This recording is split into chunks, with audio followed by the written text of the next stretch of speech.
What if I told you that Jaromir Jagr, the player everyone counted out again and again, went on to outlast an entire generation of NHL stars? He wasn't supposed to be there, but he proved greatness has no expiration date. Time and time again, people said he was finished. Too old, too slow, past his prime. And yet, every time the game tried to move on without him, Jagr found a way to come back, stronger and hungrier than before.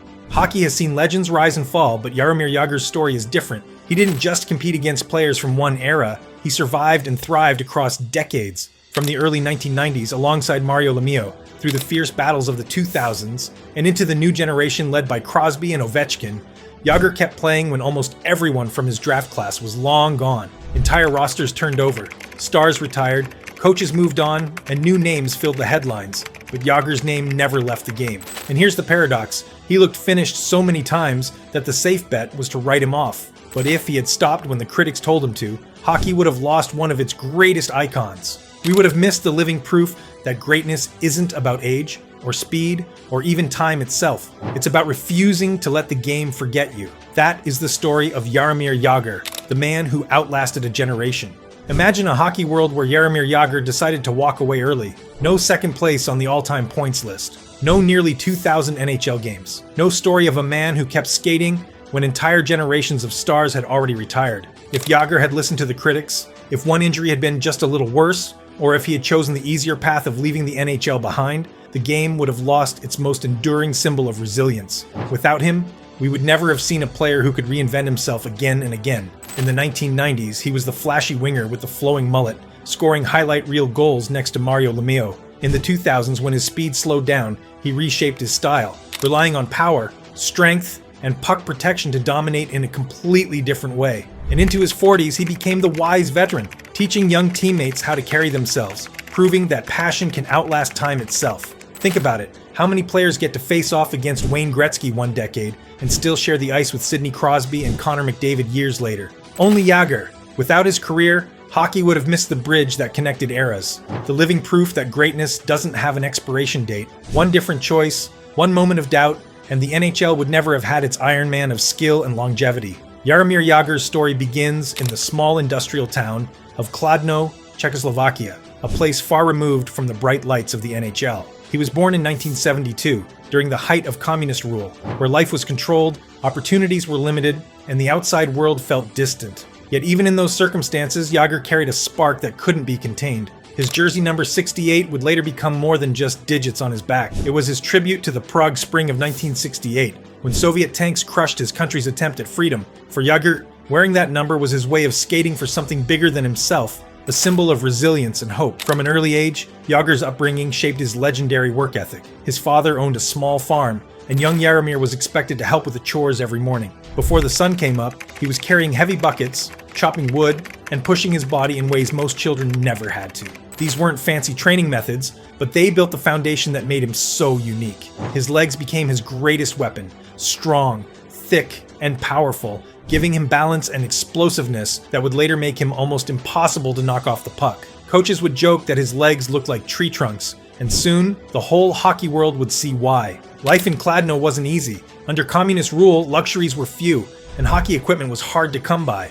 Many kids had to share gear or improvise, and Jagr was no different. There are stories of him taping old sticks back together, or skating in gear that had already been worn by several players before him. But instead of complaining, he just played. It didn't matter if the ice was rough, the stick was cracked, or the skates didn't fit perfectly. He loved the game too much to care. That raw passion separated him from others his age. Even as a child, Jagr showed signs of obsession with hockey. He would skate for hours, circling the rink long after practices ended, determined to outwork everyone. His coaches noticed that they often had to turn the lights off in the arena to get him to finally stop. It wasn't about showing off, it was simply who he was. His love for hockey ran so deep that it became his escape from the world around him. While other children would go home after training, Jagr would still be out on the ice, sweat dripping, skating until his body gave in. By his teenage years, that effort couldn't be ignored. In the Czech leagues, coaches began to notice the young forward who didn't look polished, who didn't always skate with the cleanest style, but who had something you simply couldn't teach. He had hunger, he had drive, he had the ability to push through exhaustion and still want more. Scouts whispered that this boy from Kladno might be the best talent the country had seen in years. At just 15, Jagr was already competing against men. and by 17 he was starring for Kladno's professional team. His mix of power and raw instinct made him stand out instantly. Older opponents couldn't believe how strong he was for someone so young, and teammates marveled at his fearlessness. He wasn't the fastest skater and he wasn't the most graceful, but he was relentless. What separated him wasn't just his skill, it was the mentality that no obstacle would stop him. He wasn't polished like some of the other European stars of the time, but there was a force in the way he played, a mix of natural strength, endless hours on the ice, and a stubborn will to prove himself. In a country where opportunity was rare, Jaromir Jagr was already breaking through barriers, carrying with him the spirit of his hometown and a number on his back that stood for more than just hockey. When Jaromir Jagr was drafted by the Pittsburgh Penguins in 1990, it wasn't met with full confidence. Some NHL scouts admired his skill, but many doubted if he could adapt to North American hockey. He was too European, they said. His style was raw, different, and the NHL still carried skepticism about whether players from Eastern Europe could handle the smaller rinks,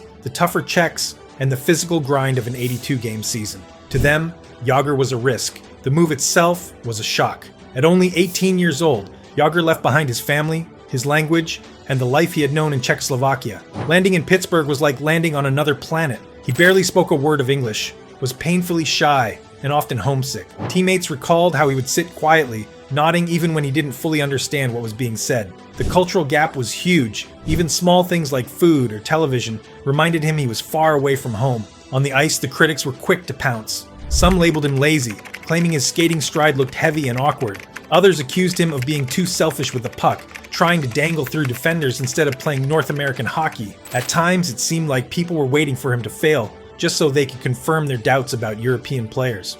But Jagr wasn't alone. Mario Lemieux, the Penguins' superstar and already one of the greatest players in the world, saw something in him. Lemieux took Jagr under his wing, guiding him through the culture shock and showing him how to carry himself as a professional. For a teenager trying to find his footing in a new world, this mentorship was life-changing. It gave Jagr the model he needed, how to prepare, how to handle pressure, and how to believe in himself when others questioned him.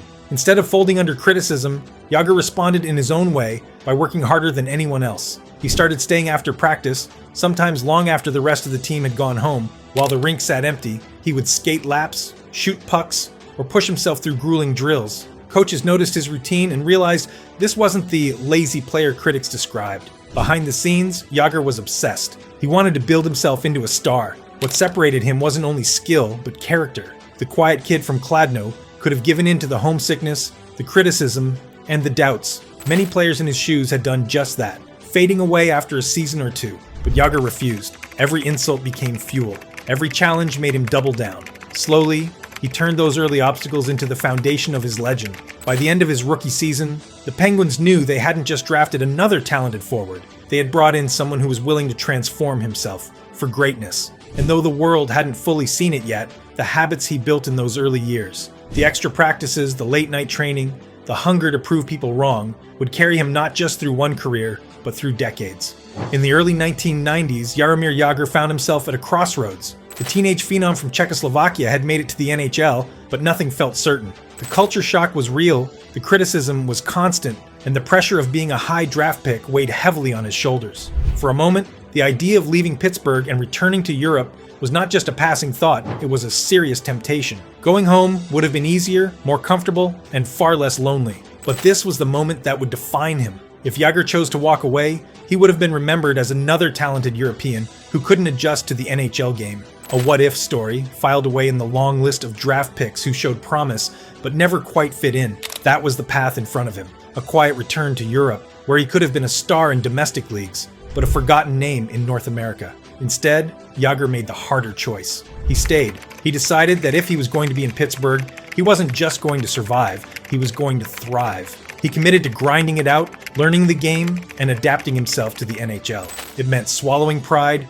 listening to criticism, and reshaping parts of his style. It meant long nights, lonely days, and a constant fight to prove that he belonged. That decision changed not only his career, but the future of the Penguins. Rather than fading into a draft bust, Jagr became Mario Lemieux's running mate, the young winger who gave Pittsburgh an unstoppable 1-2 punch. The two would lead the team to championships and etch their names in history. In hindsight, it seems obvious that Jagr would succeed. But in that moment, it was anything but certain. He stood at the edge of two roads, one leading to obscurity, the other to immortality. By choosing to fight instead of fold, Jagr altered the course of hockey history. Jaromir Jagr didn't take long to show why he belonged. At just 19 years old, still shy and adjusting to a new world, he found himself in the middle of something incredible in the Pittsburgh Penguins' push for the 1991 Stanley Cup. Most rookies that young are expected to simply watch and learn, maybe contribute in small moments. Jagr did much more than that. When the lights were brightest, he delivered. During that playoff run, he scored clutch goals that didn't look like the work of a nervous teenager. He carried himself like a veteran, calm under pressure, and fearless when the game was on the line. Reporters started calling him the kid with the mullet who plays like a man.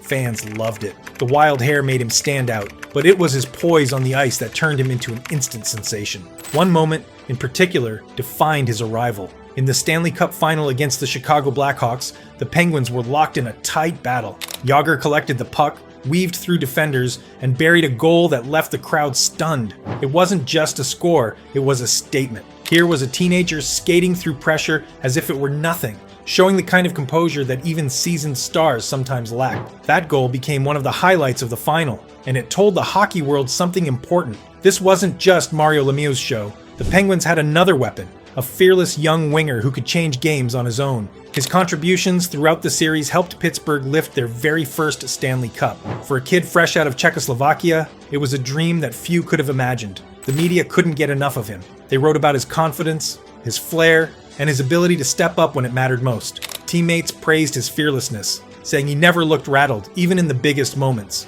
Brian Trottier, a veteran on that Penguins team, reportedly marveled at how Jagr seemed born for the big stage, a rare compliment from someone who had seen it all in his own career. That rookie playoff performance didn't just earn him praise, it changed the way opponents viewed him. Defenders realized they couldn't push him around, no matter how young he was. His strength on the puck, even at 19, made him incredibly difficult to knock off his game. For many opponents, it was shocking to see someone so young have both the confidence and physical power to handle playoff intensity. The fans in Pittsburgh also felt the difference. The Penguins had been chasing respect as a franchise, and while Lemieux was the face of the team, Jagr added a new dimension. He was the fresh energy, the player who represented the future. When he scored, the building erupted with a kind of electricity that was new for Penguins hockey. In a city that had waited years for a cup, it suddenly felt like they weren't just winning in the moment, they were watching the rise of something lasting. By the time the Penguins lifted the cup, Jaromir Jagr was no longer just a promising rookie. He was a champion. He had proven that he could be more than a role player, more than just a supporting act. The world finally saw what Jagr was, a teenager with the talent, confidence, and determination to become one of hockey's greats. And for the Penguins, it was clear. They had found the perfect partner to skate alongside Mario Lemieux. And the most remarkable part, this was only the beginning. That was just the beginning of Jaromir Jagr's rise. And if you're enjoying uncovering how a 19-year-old kid shocked the entire league, make sure you're subscribed, because the rest of his story only gets more unbelievable from here. Success came fast for Jaromir Jagr, but staying on top brought its own battles. By the mid to late 1990s, the Penguins leaned heavily on him. Mario Lemieux, his mentor and partner in glory, was forced into retirement in 1997 due to health issues. Suddenly, the team that had once been Lemieux's was now Jagr's to carry. And while he put up incredible numbers, scoring titles, highlight goals, and dominant seasons, the pressure was relentless. Critics began to sharpen their knives. For every goal he scored, there were whispers about what he didn't do. Reporters claimed he didn't backcheck hard enough. Coaches grumbled about his moodiness. Some teammates felt he was too focused on offense, too unwilling to sacrifice for the defensive side of the game. The label selfish followed him, even as he was producing at levels few could match. The truth was more complicated. Jagr was expected to do everything night after night, and the weight wore on him. His relationship with the media didn't help. Jagr was never the kind of player who enjoyed press conferences or sound bites. He was quiet, sometimes awkward, and his English, while improving, wasn't always perfect. That created a wall between him and the press. When he did speak, his honesty sometimes came off as arrogance. Headlines painted him as difficult, and soon, the public narrative around Jagr started to shift. He wasn't just the young star with the mullet anymore. He was the moody superstar who didn't smile enough and didn't play the right way. And then came the next chapter, one that nearly destroyed his reputation. In 2001, Jagr left Pittsburgh, the city where he had become a champion and an icon. The Penguins, strapped for money, traded him to the Washington Capitals, where he signed a massive contract that made him the highest paid player in the league. Expectations were sky high. Fans in Washington believed they were getting the final piece to make a cup run, Instead, what they got was disappointment. The Capitals never found success with Jagr. Injuries slowed him down, the chemistry wasn't there, and the media firestorm only grew worse. Washington was paying him superstar money, but the results didn't match the investment. Critics branded him a bust. Articles declared his career in decline. His once brilliant image now carried the stain of failure. Fans booed. Analysts openly wondered if his best days were already behind him. It was an emotional low point. This was the same player who had once dazzled at 19, who had lifted the Penguins to championships, now being spoken of as if he were finished. The irony was cruel.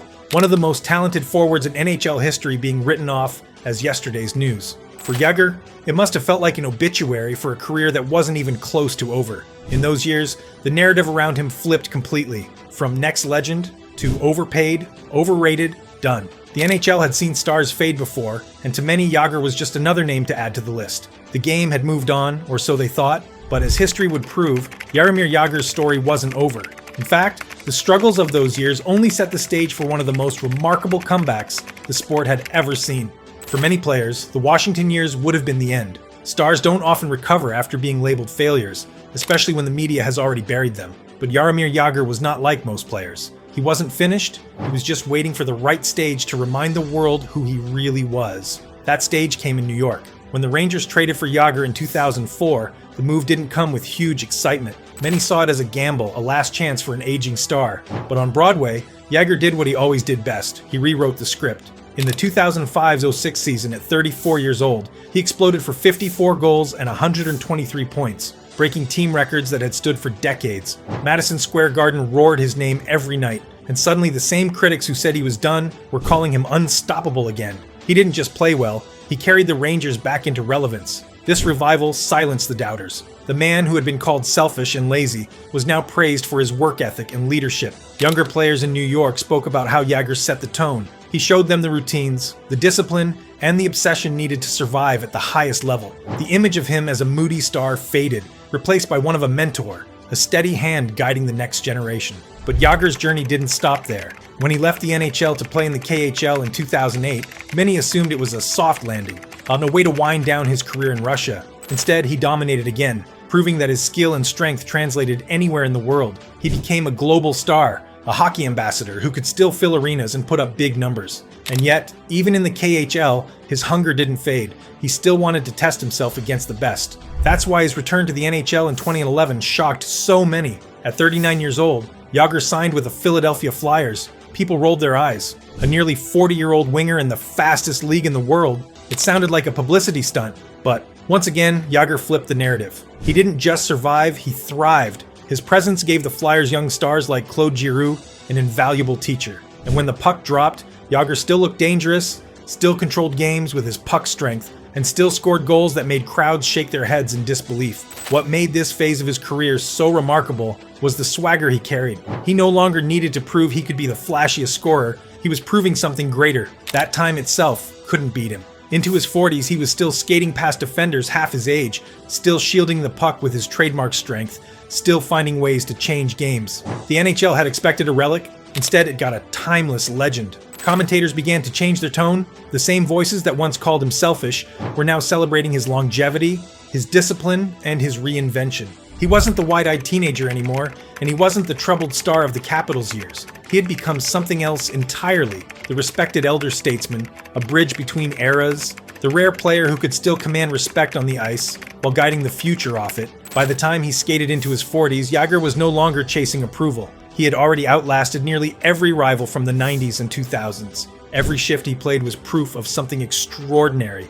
He wasn't just surviving in a young man's league, he was still winning battles, still writing new chapters. He wasn't a relic, he was timeless.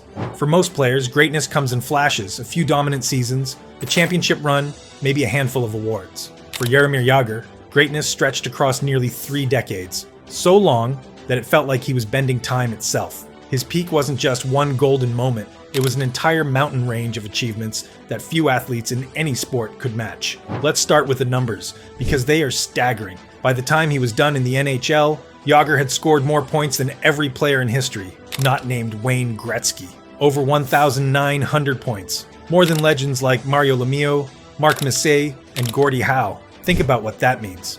for nearly 30 years. Night after night, in every era of the game, he found a way to produce. When others slowed down, he kept going. When younger stars came and went, his name stayed on the scoreboard. That consistency alone makes him one of the most remarkable players to ever lace up skates. But greatness isn't just numbers. Jagr won 2 Stanley Cups with Pittsburgh in the early 90s, 5 Art Ross trophies as the league's leading scorer, a Hart Trophy as league MVP, and a reputation as the most dangerous winger in hockey. In the late 1990s, especially after Lemieux's retirement, Jagr was the undisputed offensive engine of the Penguins. Defenders knew exactly what he wanted to do, yet they couldn't stop him. His trademark move of shielding the puck with his massive frame, circling defenders like they were cones in practice, became one of the most unstoppable weapons in the sport. And behind the scenes, Jagr's work ethic became the stuff of legend. Teammates told endless stories about his midnight workouts. After games, when everyone else went home, he would head to the gym or the rink, pushing himself long after the cameras were off.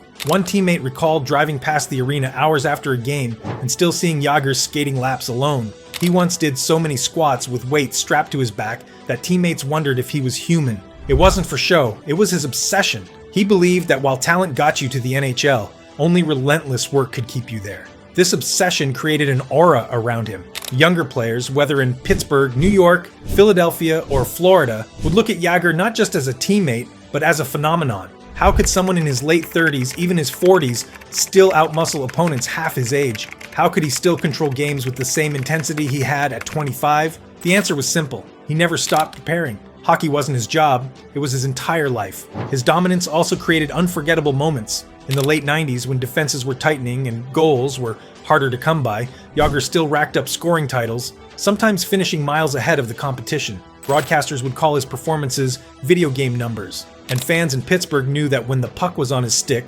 magic was about to happen. Opponents hated facing him because there was no real game plan, you couldn't knock him off the puck, and you couldn't predict what he'd do next. The myth of Jagr grew not only because of his production, but because of his ability to adapt. In his 20s, he beat players with speed and flair. In his 30s, he relied more on strength and puck control. In his 40s, he used his hockey brain, setting up teammates and knowing exactly where to be. He changed with the game, evolving his style so the game could never leave him behind. That adaptability is what allowed him to keep producing at an elite level for so long. And through it all, the aura of Jagr only grew. Fans loved his quirks. The mullet, the sense of humor, the stories of late-night training sessions. Teammates sometimes shook their heads at his routines, but they respected him deeply because he lived the life of someone chasing immortality. He wasn't just competing against other players, he was competing against time itself. By the time he was firmly established as one of the top 2 scorers in NHL history, the narrative had shifted. This wasn't just about talent anymore, it was about endurance, resilience, and obsession. Jagr had become a mythic figure in hockey, a player who seemed to defy the limits of age and time. As one commentator put it, he didn't just play hockey, he bent time. For Jaromir Jagr, peak greatness wasn't one chapter.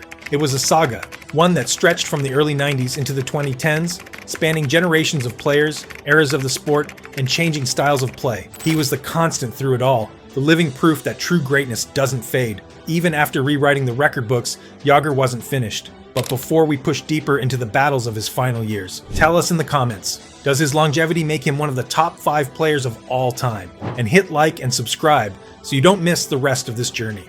Jaromir Jagr wasn't just a hockey star, he became a global icon. From his small-town roots in Kladno, he rose to become one of the most recognizable names in sports, not just in North America but across Europe. In Pittsburgh, he was adored as the electric young winger who helped deliver the city's first Stanley Cup. In New York, he became the face of the Rangers, bringing swagger back to Madison Square Garden. And back home in Prague, he was more than a player, he was a national hero, proof that a kid from Czechoslovakia could conquer the greatest league in the world. Part of his legend was tied to his look. The mullet, wild, flowing, and unapologetic, became a cultural symbol in the 1990s. Fans wore wigs to games to copy him, posters of Jagr with his trademark hair hung in bedrooms, and even people who didn't follow hockey knew the guy with the mullet. It was more than just a hairstyle, it was an attitude, a playful rebellion that fit perfectly with his larger-than-life presence. Off the ice, Jagr's personality added to the myth. He was known for his love of late-night card games, his playful sense of humor, and a party-loving side that sometimes made headlines. Yet behind that, there was the obsessive trainer, the man who would sneak into gyms in the middle of the night to work out while others slept. That contrast fascinated people. How could someone enjoy life so freely and still push himself harder than anyone when it came to hockey? It made him feel human and superhuman at the same time. His influence stretched far beyond his own career. Young stars like Alexander Ovechkin and Sidney Crosby grew up watching him, modeling parts of their game after his power, creativity, and dedication. Across Europe, kids copied his training routines, his scoring moves, even his hairstyle. In many ways, Jagr opened the door for an entire generation of European players to believe they could dominate in the NHL. By the time he entered his 40s and was still playing, Jagr's myth had grown even larger. He wasn't just respected for his numbers, he was admired for his story, for the way he connected cultures, eras, and generations. From Pittsburgh to New York to Prague, he was proof that greatness could be both entertaining and inspiring.